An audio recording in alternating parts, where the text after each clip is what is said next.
Okay, here's the review of our three-part kidney model. If we look at this here, it's one of the kidneys. The renal capsule is this outer layer.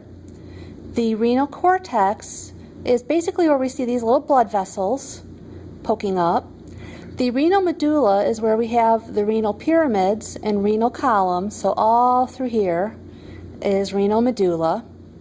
The renal sinus is this space that all these structures sit inside of.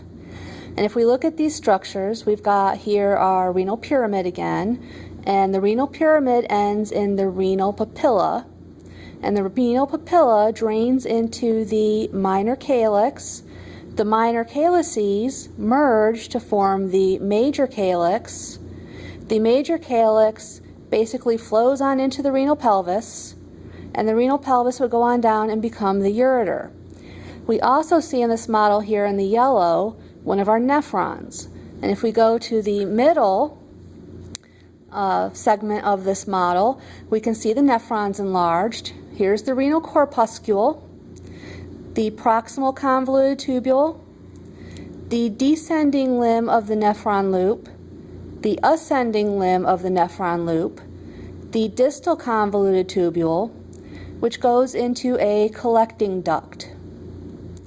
Now in the last segment of our three-part model, we have the renal corpuscle, which consists of the glomerular capsule, also known as Bowman's capsule, the glomerulus, and here we can see the podocytes that cover the glomerulus.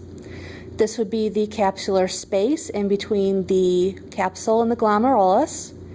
The afferent arteriole is the larger arteriole, and it feeds blood into the glomerulus, and the afferent arteriole is smaller and it drains blood from the glomerulus.